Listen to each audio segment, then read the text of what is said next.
સમાચાર મળી રહ્યા છે કે રાજકોટ લોકસભાની ચૂંટણીમાં ભાજપ સામે એનસીપી લડશે. રૂપાલા સામે કોઈ માથું નહીં મળતા કોંગ્રેસે શરદ પવાર જૂથના શરણે ગઈ હોવાના સમાચાર અત્યારે મળી રહ્યા છે. ગોંડલના પૂર્વ ધારાસભ્ય ચંદુ વગાસિયાને તાબડતોબ પ્રદેશ પ્રમુખ બનાવી રાજકોટ બેઠક માટે નામ રજૂ કરી દેવામાં આવ્યું છે. ચંદુ વગાસિયા વર્ષ 2007માં ગોંડલના ધારાસભ્ય બેઠક પર એનસીપીમાંથી ધારાસભ્ય તરીકે ચૂંટાઈ આવ્યા હતા. સૌથી મોટા સમાચાર ઇલેક્શનને લઈને રાજકોટથી મળી રહ્યા છે.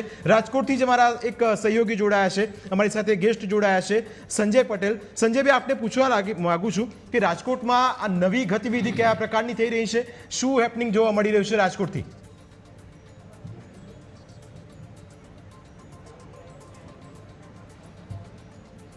નમસ્કાર. જી. રાજકોટની બેઠક ઉપર અત્યારે નવા સમીકરણો રચાઈ રહ્યા છે. એવા અમને પણ અહેવાલો મળી રહ્યા છે કે રાજકોટમાં પરસોત્તમભાઈ રૂપાલા લડવા આવ્યા છે અને રાજકોટ જિલ્લા કોંગ્રેસના પ્રમુખ છે લલિત વસોયા, એને પોરબંદરથી કોંગ્રેસે ટિકિટ આપી દીધી છે. તો પરિસ્થિતિ એવી થઈ છે કે રાજકોટની બેઠક ઉપર કોંગ્રેસ પાસે કોઈ ઉમેદવાર મળી રહ્યા નથી, જેના કારણે એનસીપીના જે તે વખતેના ઉમેદવાર હતા, જે તે વખતે ધારાસભ્યની ચૂંટણી લડ્યા હતા અને ગોંડલમાં ચૂંટાણા હતા, ચંદુલાલ વઘાસિયા, એને 2 દિવસ પહેલા જ કોંગ્રેસમાંથી એનસીપીમાં જોડવામાં આવ્યા છે અને ગઈકાલે સાંજે જ એને પ્રદેશ પ્રમુખ બનાવી દેવામાં આવ્યા છે. અને રાતોરાત એને મુંબઈ શરદ પવાર પાસે મળવા પણ બોલાવી લેવામાં આવ્યા છે. એની પાસેથી બાયોડેટા મંગાવવામાં આવ્યો છે અને એનસીપીએ રાજકોટ બેઠક ઉપર દાવો પણ કરી દીધો છે ઇન્ડિયા ગઠબંધનમાંથી. આવા અમને અહેવાલો મળી રહ્યા છે અને એના માટે મેં થોડું કન્ફર્મેશન પણ કરેલું છે. ચંદુલાલ વઘાસિયારે મેં વાત કરી હતી પોતે, તો એને એવું કીધું હતું કે ભાઈ હું મારો બાયોડેટા માંગ્યો છે અને મેં પાર્ટીને આપ્યો છે અને હું અત્યારે શરદ પવારને મળવા બોમ્બે પહોંચ્યો છું. સ્વાભાવિક છે કે રાજકોટમાં સૌથી મોટા સમાચાર આપણી પાસે આવે છે. ભાજપનો ગઢ છે. દર્શકો જે અત્યારે આપણી સાથે ટીવી સ્ક્રીન પર જોડાયા છે તેમને ફરી એકવાર એ બ્રેકિંગ ન્યૂઝ આપી દઈએ કે રાજકોટ લોકસભાની ચૂંટણીમાં ભાજપ સામે એનસીપી લડશે. રૂપાલા સામે કોઈ માથું નહીં મળતા કોંગ્રેસે શરદ પવાર જૂથના શરણે પહોંચ્યું છે અને આ સમાચાર અત્યારે રાજકોટની બેઠકથી આપણને મળી રહ્યા છે. ગોંડલના પૂર્વ ધારાસભ્ય ચંદુ વગાસિયાએ પણ તેની પુષ્ટિ કરી હોવાનું સંજયભાઈ કહી રહ્યા છે. બિલકુલ. અને જીગર, આપણી સાથે અત્યારે કોંગ્રેસમાંથી પાર્થિવરાજ કઠવાડિયા પણ જોડાયા છે. આપણે સીધું એમને જ પૂછી લઈએ કે પાર્થિવરાજભાઈ, આ જે સમાચાર આવી રહ્યા છે કે એનસીપી અને કોંગ્રેસ વચ્ચે ગઠબંધન આમાં થઈ શકે છે આ સીટને લઈને રાજકોટ લોકસભાની, આમાં કેટલું સત્ય છે?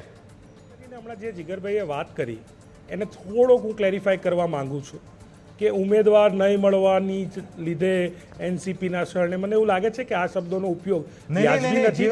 હિતેશભાઈ વોરા, વિક્રમ સોરાણી, મહેશ રાજપૂત, ગાયત્રીબા વાઘેલા, આવા અનેક આગેવાનો અને નેતાઓ ત્યાં ચૂંટણી લડવા માટે તૈયાર છે રાજકોટમાંથી.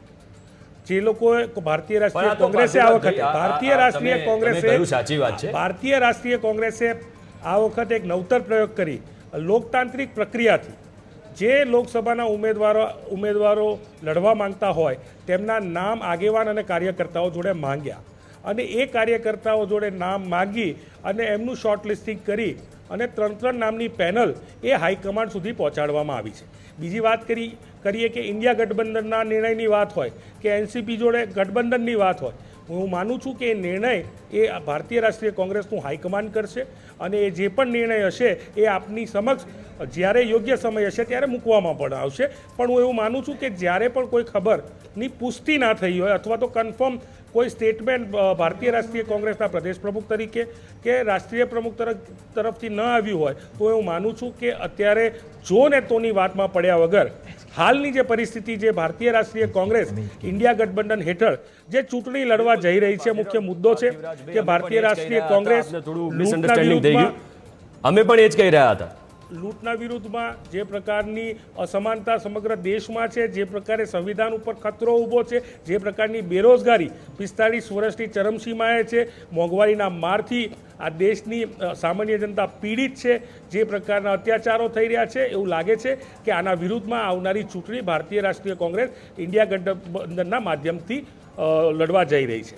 મુખ્યત્વે મુદ્દાઓ જે 5 ન્યાયની વાત રાહુલજી એમની ભારત જોડો ન્યાય યાત્રામાં દરેક જગ્યાએ કરતા આવ્યા છે કે યુવા ન્યાય હોય, ન્યારી ન્યાય હોય, કિસાન ન્યાય હોય, શ્રમિક ન્યાય હોય, અથવા તો જે અધિકારો, જે સામાજિક ન્યાયની વાત હોય એ સામાજિક ન્યાયની વાત હોય.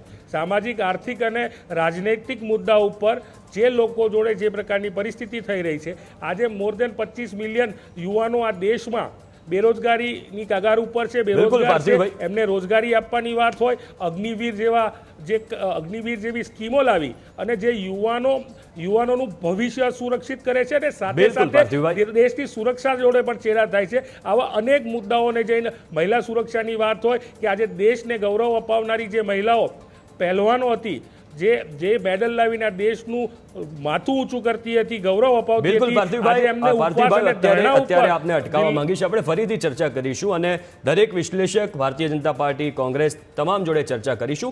હાલ સમય થયો છે એક વિરામનો.